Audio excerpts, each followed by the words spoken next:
ମୋ ନାଁ ବସନ୍ତ କୁମାର ନାୟକ। ପାଳିଆରେ ଥିବା ପ୍ରାଚୀନ ବୀରଞ୍ଚରାଣ ମନ୍ଦିର ଟ୍ରଷ୍ଟି ବୋର୍ଡର ମୁଁ ମୁଖ୍ୟ ଭାବରେ ଦୀର୍ଘ ଦିନ ହେବ କାର୍ଯ୍ୟ କରି ଆସୁଛି।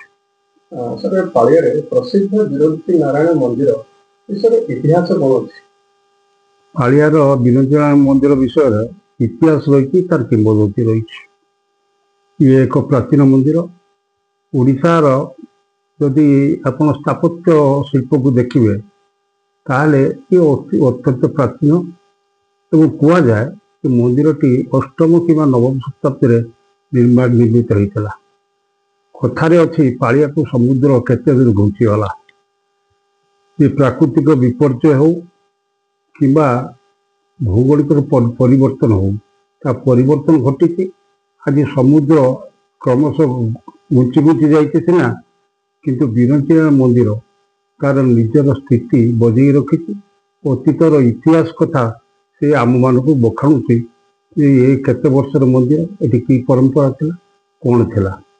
ଯେତେବେଳେ ଓଡ଼ିଶାର ନୌବାଣିଜ୍ୟ, କଳିଙ୍ଗର ନୌବାଣିଜ୍ୟ ସାରା ବିଶ୍ୱବ୍ୟାପୀ ଥିଲା, ଓଡ଼ିଶାର ବଣିକମାନେ, ଓଡ଼ିଶାର ସାଧବ ପୁଅମାନେ ଯେତେବେଳେ ଜାଭା, ବନ୍ୟ, Sumatra, Japan, Thailand, China, Australia ଆଦି ଆଫ୍ରିକା ଆଦି ଦେଶକୁ ବାଣିଜ୍ୟ କରିବାକୁ ଯାଉଥିଲେ, ସେତେବେଳେ ପାଳିଆର ଏଇ ଯେଉଁ ଗୁଣ୍ଡୁରି ବନ୍ଦରର ମାହାତ୍ମ୍ୟ ଥିଲା। ଯେ ଯେତେବେଳେ ଜାହାଜ ଆକା ମହା ଭୈର ସମୁଦ୍ର ଉଚ୍ଚାରଣ ଆଜି ପର୍ଯ୍ୟନ୍ତ କାର୍ତ୍ତିକ ପୂର୍ଣ୍ଣମୀରେ ଏଠି ଉଦ୍ଭାସିତ ହୁଏ ଏବଂ ଯେତେବେଳେ ପୋତ ବାଣିଜ୍ୟିକ ପୋତ ଚୈତ୍ର ମାସରେ ଫେରେ, ସେତେବେଳେ ଘୋଡ଼ା ନାଚର ପରମ୍ପରା ଆଜି ମଧ୍ୟ ପାଳିଆ ଏବଂ ଆଖପାଖ ଗାଁରେ ସେ ମଧ୍ୟ ରହିଛି। ଯେଉଁମାନେ ସେତେବେଳେ ନାବିକ ଥିଲେ, କୈବର୍ତ୍ତ ସମ୍ପ୍ରଦାୟର ଲୋକମାନେ ଆଜି ପର୍ଯ୍ୟନ୍ତ ଘୋଡ଼ା ନାଚ ସମାବେଶରେ ସେମାନେ ନୃତ୍ୟ ପରିବେଷଣ କରିଥାନ୍ତି। ଯେ କହିବାକୁ ଗଲେ କେବଳ ଯେ ନୌବାଣିଜ୍ୟ ପାଇଁ ଏତେ ପ୍ରସିଦ୍ଧ ଲାଭ କରିଥିଲା ତାହା ନୁହେଁ, ଯେ ଅତୀତର ବୌଦ୍ଧ ଧର୍ମର ଏଠି ବିକାଶ ଲାଭ କରିଥିଲା। ବୌଦ୍ଧ ବିହାର ଯେଉଁଠି ଭରସିଆ ପଦା ଯେତେବେଳେ ଜାହାଜ ପ୍ରତ୍ୟାଗମନ କରୁଥିଲା, ସେଥିରେ ଯେତେବେଳେ ଭରସା ଦିଆହେଉଥିଲା, ସେ ଭରସିଆ ପଦା ନିକଟରେ ବୌଦ୍ଧ ବିହାର ଥିଲା। ଆସ୍ତେ ଆସ୍ତେ ତା ଭଗ୍ନ ସ୍ତୂପରେ ପରିଣତ ହୋଇଛି ଏବଂ କେବଳ ମାଟି ଖନନ କଲେ ତାର ଅତୀତର ଭଗ୍ନାବଶେଷ ମିଳିଛି। ଆମକୁ ଇତିହାସର ନଜିର ଦେଖାଉଛି ନା, କିନ୍ତୁ ଆଉ କିଛି ନାହିଁ। ଏବଂ ଏ ସମ୍ପର୍କରେ କୌଣସି ପ୍ରକାର ଯେ ଗବେଷଣା ଚାଲିନି କିମ୍ବା କେହି ପ୍ରଚଳିତ ଦେଇଛି, କିମ୍ବା ଐତିହାସିକ ମାନେ ଇଏ କଥାକୁ କେହି ନିଜକୁ ନିଜ କଥାକୁ ଆଣିନାହାନ୍ତି। ଆଜି ପାଳିଆକୁ ସମୁଦ୍ର ଘୁଞ୍ଚିଗଲା। ସମୁଦ୍ର ଘୁଞ୍ଚିଯିବା ପରେ ବରୁଣେଇ ଗାଁରେ ଗୋଟେ ଗାଁ ସୃଷ୍ଟି ହେଲା, ବାରୁଣୀ ଆକାଶରେ, ତାକୁ ବରୁଣେଇ କୁହାଗଲା। ଏବଂ ଯେତେବେଳେ ଗାଁଟା ଆସ୍ତେ ଆସ୍ତେ ବାଡ଼ି ଚାଲିଲା, ସମୁଦ୍ର ଅଭିମୁଖୀ ହେଲା, ଯେ ସଦାନନ୍ଦପୁର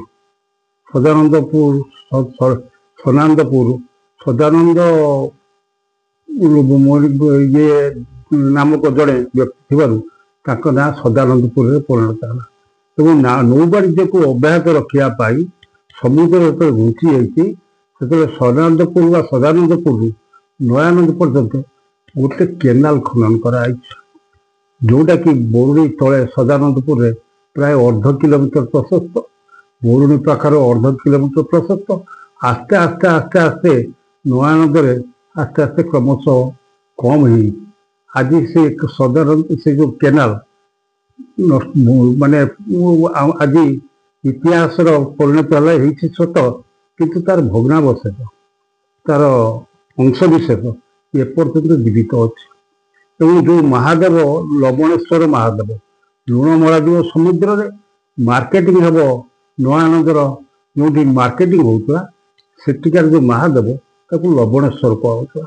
ଏବଂ ଯେଉଁ କଣ୍ଟି ମଙ୍ଗଳା ଠାକୁରାଣୀ, ତାକୁ କଣ୍ଟି ମଙ୍ଗଳା ବା କନକଚଣ୍ଡୀ ବା କଣ୍ଟି ମଙ୍ଗଳା କୁହାଯାଉଥିଲା। ହାଟୁଆର ଯେହେତୁ ସେଠି ହାଟ ବସୁଥିଲା, ସେ ହାଟୁଆରୀ ବୋଲି କୁହାଯାଉଥିଲା। ଆସ୍ତେ ଆସ୍ତେ ଯେଉଁ ସମ୍ପ୍ରଦାୟର ଲୋକମାନଙ୍କର ଆବଶ୍ୟକତା ଅଛି ନୌବାଣିଜ୍ୟର ସହଯୋଗ କରିବା ପାଇଁ, ସେ ବଢ଼େଇଟି ହେଉ, କବାଟଟି ହେଉ, ଚୁଡ଼ା ମୁଢ଼ି ଦେବା ପାଇଁ ରାଡ଼ିଟିଏ ହେଉ କିମ୍ବା ଗୁଡ଼ିଆଟେ ହେଉ, ତେଲ ଟିକେ ଦେବା ପାଇଁ ତେଲିଟି ହେଉ, ସେମାନଙ୍କର ବସତି ପାଳିଆମୁଣ୍ଡା ଠାରୁ ନୟାନନ୍ଦ ଭିତରେ ଯେଉଁ କେନାଲଟା ହେଇଥିଲା, କାହାର କୂଳବର୍ତ୍ତୀ ଅଞ୍ଚଳରେ ବହୁତ ପ୍ରତିଷ୍ଠା ଲାଭ କରିଥିଲା। ସେଠି କୁମାର ଘର ଅଛନ୍ତି, ସେଠି ବଢ଼େଇ ଘର ଅଛନ୍ତି, ଇତ୍ୟାଦି ଇତ୍ୟାଦି ଘର ସେମାନେ ଥିଲା। ସେ ସମୟର ଯେ ଆବଶ୍ୟକତାକୁ ପୂରଣ କରିବା ପାଇଁ ସିଏ ମାନେ ଲୋକମାନେ ଏହି ପ୍ରକାର ବସତି ସ୍ଥାପନ କରିଥିଲେ। ଏବଂ ମୁଖ୍ୟ କଥା ହେଲା, ଆପଣ ଯଦି ମୋତେ ପ୍ରଶ୍ନ କରନ୍ତି ଏ ମନ୍ଦିରର ମାହାତ୍ମ୍ୟ କ'ଣ? ଏ ମନ୍ଦିର ହେଉଛି ସୂର୍ଯ୍ୟ ଉପାସନାର କ୍ଷେତ୍ର। ଭାରତ ବର୍ଷର ଯଦି ପ୍ରଥମ ସୂର୍ଯ୍ୟ ଉପାସନାର କ୍ଷେତ୍ର କୁହାଯାଏ, ସକଳ ଶକ୍ତିର ଆଧାର ସୂର୍ଯ୍ୟ, ତାହେଲେ କୁହାଯିବ ପାଳିଆର ବିରଞ୍ଚଣା ମନ୍ଦିରକୁ। ଏଇଥିପାଇଁ କୁହାଯିବ ଯେ ୟା ପୂର୍ବରୁ କୋଉଠି ସୂର୍ଯ୍ୟ ଉପାସନା ହେଉନଥିଲା। ଏ କୋଣାର୍କ ଆମେ କହୁଛେ ଯେ ଅର୍କ କ୍ଷେତ୍ର, ସୂର୍ଯ୍ୟ ଉପାସନାର କ୍ଷେତ୍ର, ଏଟା ସତ କଥା। ସେଠି ରଜା ଯେ ତାଙ୍କ ମାଙ୍କ କଥା, ସେଠି ଗୋଟେ ସୁରମ୍ୟ ମନ୍ଦିର ତିଆରି କରିଥିଲେ, ଯୋଉଟାକି 24 ଚକ ବିଶିଷ୍ଟ ଥିଲା। କିନ୍ତୁ ପାଳିଆର ଯୋଉ ବିରଞ୍ଚଣା ମନ୍ଦିର, ଏଟା 16 ଚକ ବିଶିଷ୍ଟ ଥିଲା। ଏବଂ ୟାର ଯୋଉ କାରିଗରୀ କାର୍ଯ୍ୟ ଏତେ ସୂକ୍ଷ୍ମ ଥିଲେ ମଧ୍ୟ ଏତେ କୋଣାର୍କ ଭଳିଆ ସୂକ୍ଷ୍ମ କାରୁକାର୍ଯ୍ୟ ହେଇନଥିଲା। ଏବଂ ଏଠି 4ଟି ମୁଖ ବିଶିଷ୍ଟ ସୂର୍ଯ୍ୟଙ୍କୁ ପୂଜା କାହିଁ କରାହଉଛି? ଯେହେତୁ କହୁଛନ୍ତି ସୂର୍ଯ୍ୟ, କିଏ କହୁଛନ୍ତି ବ୍ରହ୍ମା, କିନ୍ତୁ ତାର କଥା ହେଲା ଯୋଉ ପୂର୍ବମୁଖୀ ସୂର୍ଯ୍ୟ ମୁହଁଟି, ସେଟା ହଉଛି ବାଳ ସୂର୍ଯ୍ୟ। ତାର ମୁହଁଟି ଯେ ବାଳକ ସଦୃଶ୍ୟ। ଏବଂ ପଶ୍ଚିମକୁ ଯୋଉ ମୁହଁଟି ଅଛି, ତା ଅସ୍ତଗାମୀ ସୂର୍ଯ୍ୟ। ମାନେ ସୂର୍ଯ୍ୟ ଯେତେବେଳେ ବୟସ୍କ ହେଇଯାଏ, ବାର୍ଦ୍ଧକ୍ୟତା ଆସେ, ଦିନର ପ୍ରତିଦିନ ଆମର ବାଲ୍ୟ ସୂର୍ଯ୍ୟ ଏବଂ ବାର୍ଦ୍ଧକ୍ୟତା ଆସିବ, ତାକୁ କୁହାଯାଏ ଯେ ଅସ୍ତଗାମୀ ସୂର୍ଯ୍ୟ ବା ବାର୍ଦ୍ଧକ୍ୟ ଆସୁଛି। ଆଉ ଗୋଟେ ହେଲା ଉତ୍ତରମୁଖୀ ଏବଂ ଦକ୍ଷିଣମୁଖୀ। ସୂର୍ଯ୍ୟଙ୍କର 2ଟି ଗତି ଅଛି, ଉତ୍ତରାୟଣ ଓ ଦକ୍ଷିଣାୟନ। ତାକୁ ଆଧାର କରିକି ଉତ୍ତର ଏବଂ ଦକ୍ଷିଣକୁ ଦିଟା ଇଏ କରାଯାଏ। ଏଠି ବାଲ୍ୟ ସୂର୍ଯ୍ୟ ଏବଂ ବାର୍ଦ୍ଧକ୍ୟତା ଆସିବ, ତାକୁ କୁହାଯାଏ ଯେ ଅସ୍ତଗାମୀ ସୂର୍ଯ୍ୟ ବା ବାର୍ଦ୍ଧକ୍ୟ ଆସୁଛି। ଆଉ ଗୋଟେ ହେଲା ଉତ୍ତରମୁଖୀ ଏବଂ ଦକ୍ଷିଣମୁଖୀ। ସୂର୍ଯ୍ୟଙ୍କର 2ଟି ଗତି ଅଛି, ଉତ୍ତରାୟନ ଓ ଦକ୍ଷିଣାୟନ। ତାକୁ ଆଧାର କରିକି ଉତ୍ତର ଏବଂ ଦକ୍ଷିଣକୁ ଦିଟା ଇଏ କରାଯାଏ। ଏଠି କାହିଁକି ଆପଣ କହିବେ ଯେ କୁଷ୍ଠ ରୋଗରୁ ଶାମ୍ବ ମୁକ୍ତି ଲାଭ କରିଥିଲେ, ସେଠି ଏଠି ରହିକି ଅନ୍ୟ କୋଉଠି ହେଇଥିବ। କିନ୍ତୁ ଏଠି ଯେତେ ପର୍ବପର୍ବାଣୀ ପ୍ରଚଳିତ ହେଇ ଆସୁଛି, ଏଟା ପରମ୍ପରା। ଆଜି ପର୍ଯ୍ୟନ୍ତ ତାର କେହି ପରିବର୍ତ୍ତନ କରିନାହାନ୍ତି କି ଅଧିକ କରିନାହାନ୍ତି। ହୁଏତ କିଛି ଲୋକଙ୍କ ମନରୁ ଚାଲିଯାଇଛି। ଏ ପରମ୍ପରା ହଉଛି ଏଇଆ ଯେ ଯେତେ ସୌର ଚାଳନା ଦେଇ ପର୍ବପର୍ବାଣୀ ହୁଏ, ଯଥା ଶାମ୍ବ ଦଶମୀ। ଶାମ୍ବ ଏଠି ସୂର୍ଯ୍ୟକୁ ସେଇଦିନ ପୂଜା କରିଥିଲେ, ତେଣୁ ଶାମ୍ବ ଦଶମୀ। ତାପରେ ମକର ସଂକ୍ରାନ୍ତି ଗୋଟେ ମେଳାଟିଏ, ମକରରେ ଚକର ବଢେ, ମାନେ ଆମର ଯୋଉ ବଡଦିନ କୁହାଯାଏ, ଇଂରେଜୀରେ ବଡଦିନ କୁହାଯାଉଛି ଡିସେମ୍ବର 25 କି। ଆମର କିନ୍ତୁ ମକର ସଂକ୍ରାନ୍ତି କି ବଡଦିନ କୁହାଯାଏ ଆମ ପାଞ୍ଜି ଅନୁଯାୟୀ। ସେଦିନ ସୂର୍ଯ୍ୟଙ୍କର ଆମେ ପୂଜା କରୁ। ତାପରେ ଆସେ ଯେ ଚୂଳ ଚଢା। ଚୂଳ ଚଢାଟା ଇଏ କ୍ଷେତ୍ର ପାଇଁ ଏକ ଗୁରୁତ୍ୱପୂର୍ଣ୍ଣ ବହନ କରେ। ଏଇଥିପାଇଁ ଗୁରୁତ୍ୱପୂର୍ଣ୍ଣ ଯେ ଯେତେବେଳେ ଶ୍ରୀପଞ୍ଚମୀ ଆସେ, ମାଘ ଷଷ୍ଠୀ ଦିନ, ଏଠି ପଞ୍ଚମୀ ଦିନ, ଏଠି ଷଷ୍ଠୀ ଦିନ ବିରଞ୍ଚଣା ପୂଜା କରାଯାଏ। ମନ୍ଦିରରେ ବ୍ରହ୍ମ ପୂଜା କରୁଛନ୍ତି, ସୂର୍ଯ୍ୟ ପାଉଥିଲେ ବିରଞ୍ଚଣା ସୂର୍ଯ୍ୟ। କାହିଁକି ନା ଏଠି ବ୍ରହ୍ମା କୌଣସି ଅଶ୍ୱକୁ ବାହନ କରିନଥାନ୍ତି। ଏଠି ଯୋଉ ମୂର୍ତ୍ତି ଗୁଡ଼ିକ 7 ଅଶ୍ଵ ଖର୍ଚ୍ଚିତ ଧାବମାନ ଅଶ୍ଵରେ ଏଠି ଉପବିଷ୍ଟ ଅଛନ୍ତି। ତେଣୁ ବ୍ରହ୍ମା କୋଉଠି ଅଶ୍ଵ ଚାଳନା କରିବାର କୋଉଠି ପରମ୍ପରା ନାହିଁ। ଏ ମନ୍ଦିରଟା ହଉଛି ରଥ ଆକାର, ମାନେ ବାହାରେ 16ଟି ଚକ ଅଛି ଏବଂ ମୂର୍ତ୍ତି ଗୁଡ଼ିକ ସେ ମଧ୍ୟ ଅଶ୍ଵ ଖଞ୍ଜା ହେଇଛନ୍ତି। ସେଠି ଏଟା ସୂର୍ଯ୍ୟ ମୂର୍ତ୍ତି ଏବଂ ବ୍ରହ୍ମା, ଇଏ ତ ଯିଏ ବିରଞ୍ଚଣା ସେ ବ୍ରହ୍ମା, ସେ ବିଷ୍ଣୁ, ସେ ବର୍ଷ।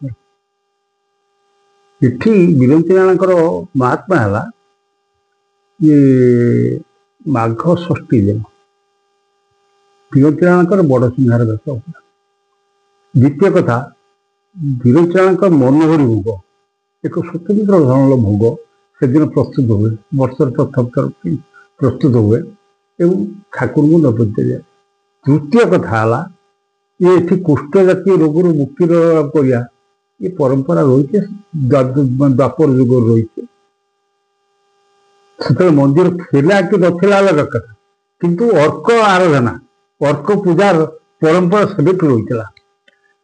ଯେ ବିରଞ୍ଚିରାମ ମନ୍ଦିରର ଉତ୍ତର ପାର୍ଶ୍ୱ କବାଟଟି, ଦ୍ୱାରଟି କେବଳ ସେଇଦିନ ହିଁ ଖୋଲାଯାଏ, ନହେଲେ ବର୍ଷ ତମାମ ସେଟା ବନ୍ଦ ରହେ। ଶାମ୍ବ ଦଶମୀ ନୁହେଁ, ମାଘ ଷଷ୍ଠୀ ଦିନ, ଚୂଳ ଚଢ଼ା ଦିନ। ଏବଂ ସେଦିନ ଯେ କୁଷ୍ଠ ଜାତୀୟ ରୋଗରୁ ଯେଉଁମାନେ ପୀଡ଼ିତ ଥାଆନ୍ତି, ଛଉ ଜାତୀୟ କୁଷ୍ଠ ଜାତୀୟ, ସେମାନେ ଅଧିଆ ପଡ଼ନ୍ତି ଉତ୍ତର ପାର୍ଶ୍ୱରେ। ତେଣୁ ଏଥିରେ ବିଶେଷ ଯେ ମାହାତ୍ମ୍ୟ ବହନ କରୁଛି ସେଦିନର ପୂଜା। ଏବଂ ସେଦିନ ନିବୁଜ ଭାବରେ ଠାକୁରଙ୍କର ମନୋହର ଭୋଗ ଅର୍ପଣ କରାଯାଇଥାଏ।